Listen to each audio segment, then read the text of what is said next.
Good morning, everybody. Little daylight outside while I'm doing this one. Our devotional today, October 13th. How important is it to forgive and bless our enemies? Also, the last 13 remaining hostages that Hamas had was freed today as part of the Israeli-Hamas ceasefire deal. Thank you. Praise the Father above that those people got home to their families. I pray that this peace deal holds. I saw a little bit of what Trump was talking about this morning, and he was praising the people that helped put this deal together. This deal came from the Most High. I'm glad those people were intermediaries, can't get it out, but nothing comes unless it comes from the Father. He puts people in place. He puts people where they need to be, good or bad. His will be done, regardless.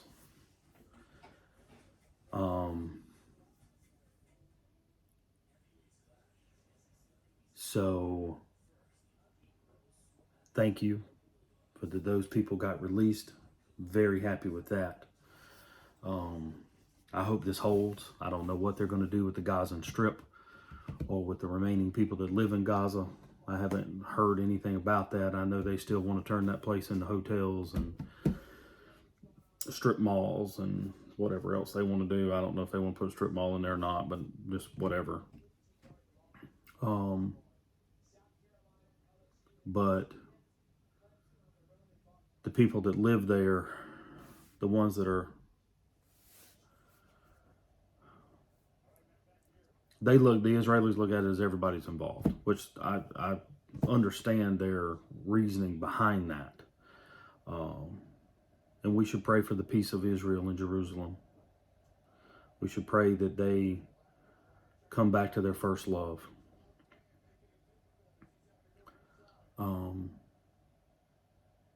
But you know, the Bible is prophetic about what's going to happen. All the countries are going to come against Israel. They're going to beat Israel back all the way back to there's almost nothing. And I'm paraphrasing, of course.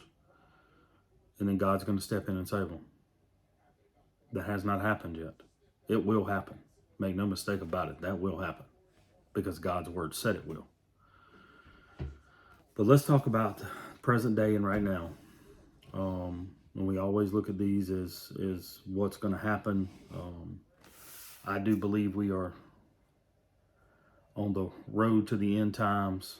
Things will accelerate and happen faster and faster.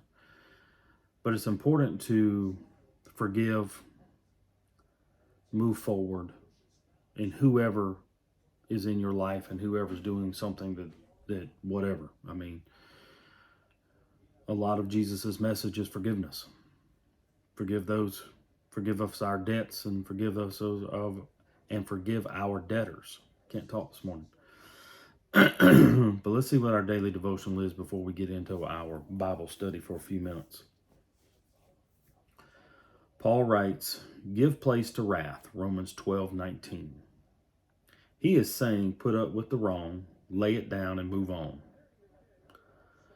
Get a life in the Spirit.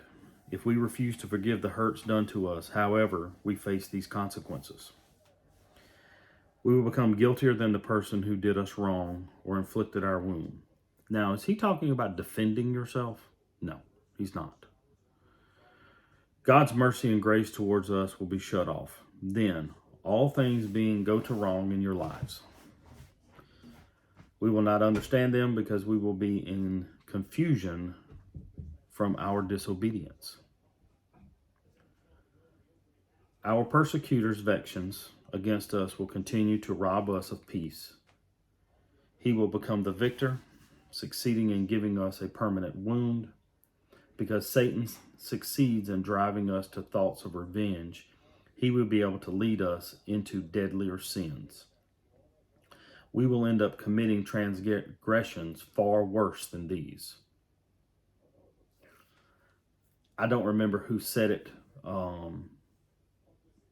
It was a philosopher, I believe, and I don't remember who said it. I'm trying to remember now, but I don't remember off the top of my head. Said, if you seek a path of revenge, dig 2 graves. One for them, one for you. And that's a very true statement. The writer of Proverbs advises, the discretion of a man makes him slower to anger, and his glory is to overlook the transgression. Proverbs 19:11. In other words, we are to do nothing until our anger has subsided. We will never make a decision or follow through with any action while we are still angry. How many of you have made, and I know I have, bad decisions when I'm mad? And I'm sure you have as well. And that's what he's telling us. Bring glory to your heavenly Father whenever we overlook hurts and forgive the sins done to us. To do so builds character in us. When we forgive as God forgives, we bring us into a revelation of favor and blessing we have never known. Jesus commands us to love those who have made themselves our enemies by doing 3 things: bless them, do good to them, and pray for them. Pray that they find the Father. Pray that they find the Father. That's what you're praying. Father, please let them find you. Some way, somehow, let them find you and turn from their ways. That's the prayer you need to be praying. Matthew 5:44 sums it up for us.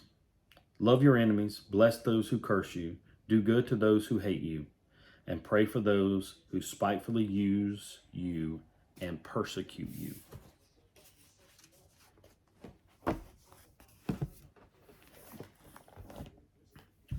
Love thy neighbor as thou would thyself. Love the Father on high with all your heart, all your mind, all your soul. Okay, Bible study. We're going to pick up in Matthew 22, the parable of the wedding feast. Jesus answered and spoke to them again by parables and said, the kingdom of heaven is like a certain king who arranged a marriage for his son and sent out his servants to call those who were invited to the wedding. They were not willing to come. Does anybody know who he's talking about? He's talking about the Israelites. Again, he sent out another servant saying, tell those who are invited, see, I have prepared my dinner. My oxen, fatted cattle are killed. All these things are ready. Come to the wedding.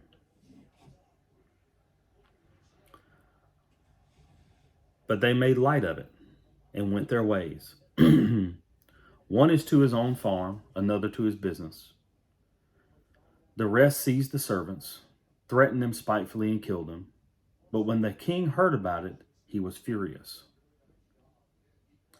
He sent out his armies, destroyed those murderers, burned up their city.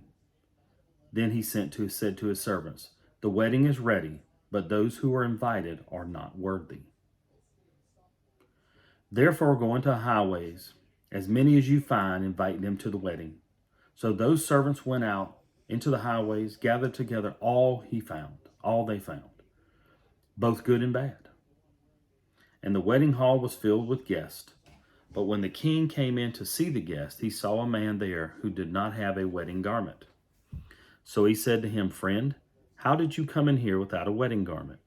And he was speechless. The king said to the servants, bind him hand and foot, take him away, and cast him into the utter darkness. There will be weeping and gnashing of teeth, for many are called, but few are chosen. Who was the second set of guests? The Gentiles. The Gentiles were the second guest. Who is he talking about few are chosen. What was the wedding garment? He's talking about the white robe. He's talking about those people with the wedding garment who were saved, whose name is written in the book of life. There will be the utter darkness that he's casting him into is hell. Some of you don't believe in hell. You're sadly mistaken. You know, I still go back to this gentleman that and I have not prayed for him yet, and I need to. I think I did one time, and I need to pray again, that he finds Christ. He wrote on the channel that I was the blind leading the blind, because I told somebody that they didn't need to read from the Apocrypha, because it was not canonized. It was not part of the 66 Bibles. We don't know who wrote most of them. I mean, if you know who wrote the book of Enoch, please tell me, because I have no clue. Because it wasn't Enoch. Enoch was long gone before that book was ever written.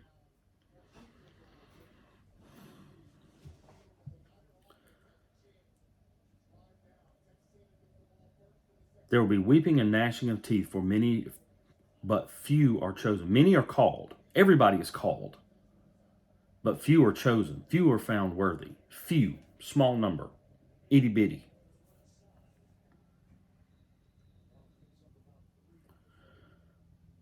Is it lawful to pay taxes to Caesar? And nobody likes paying taxes, because I raise Cain every time I have to go and pay taxes on something. Then the Pharisees went and plotted how they might entangle him in his talk. They sent him out their disciples with the Herodenes, saying, Teacher. Herodenes, saying, Teacher, we know that you are true and teach the way of God in truth, nor do you care about anyone, or do you not regard the person of men? Tell us, therefore, what do you think?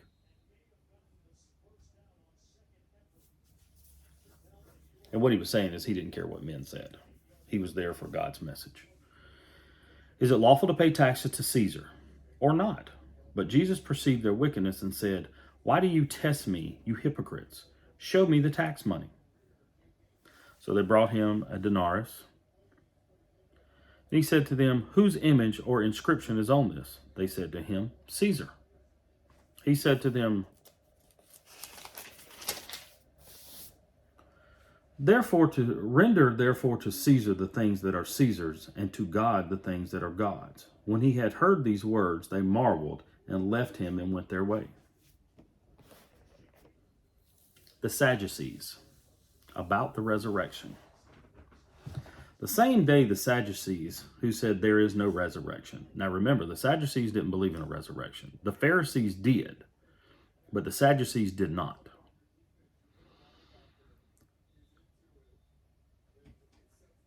The same day, the Sadducees, who said there is no resurrection, came to him and asked him, saying, Teacher, Moses says that if a man dies having no children, the brother shall marry his wife and raise up offspring from his brother.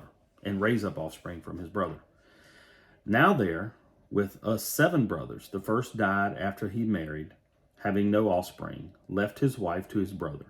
Likewise the second, the third, even the 7th. Last of all, the woman died also.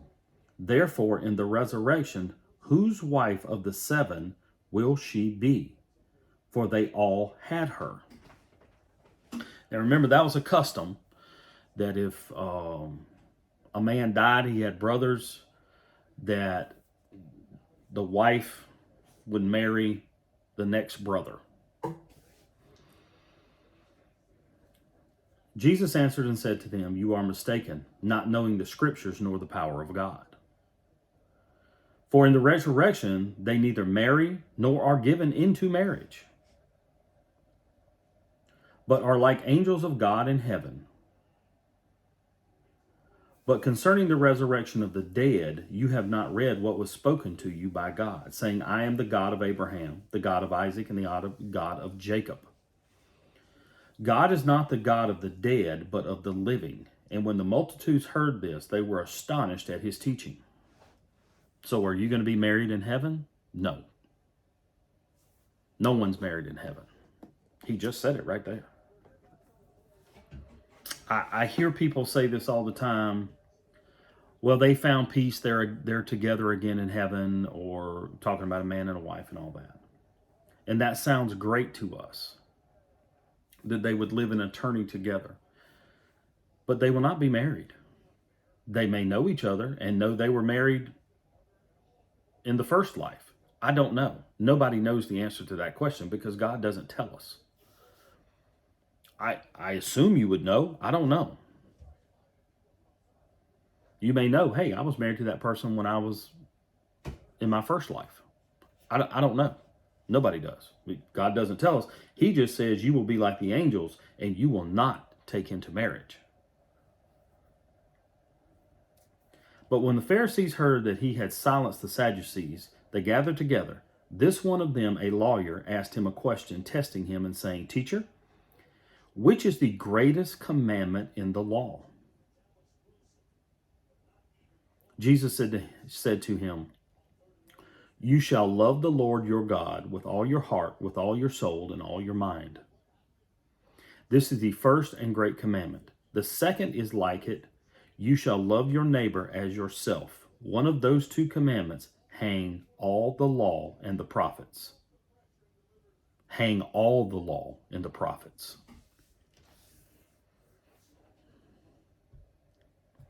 While the Pharisees were gathered together, Jesus asked them, saying, What do you think about the Christ?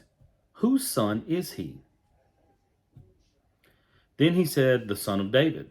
He said to them, How then does David in the Spirit call him Lord, saying, The Lord, capital L, is my Lord.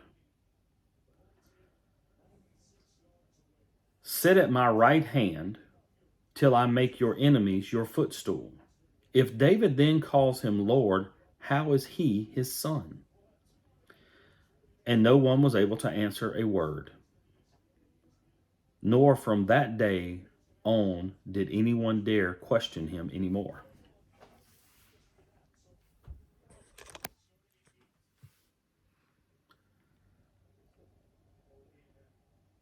He called himself the son of David. And he was by lineage related to David.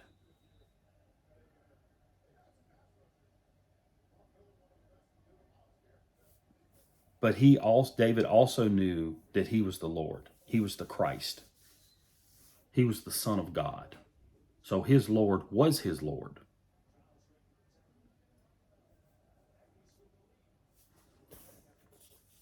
That carries us into Matthew 23. I just wanted to do a short one there. We have got to get back on a regular schedule of doing our Bible studies.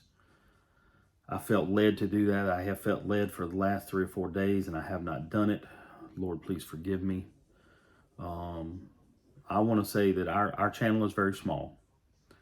I greatly appreciate the ones who listen. I greatly appreciate the comments that you leave. I had a gentleman said he wanted that he liked the teachings, all that sort of stuff. Thank you very much for that. Very humbled by those that listen on a regular basis. I know life gets in the way. I try to keep these videos short where you can listen to them on the way, in the car, whatever. We will start doing more regular Bible studies because that is the sole purpose of this channel, or the main purpose of this channel. We do mix other stuff in there, but we do want to make Bible study, the Word, the prominent, dominant theme of this, which is the entire reason why we started it. False teachings mainly was the reason why we started it.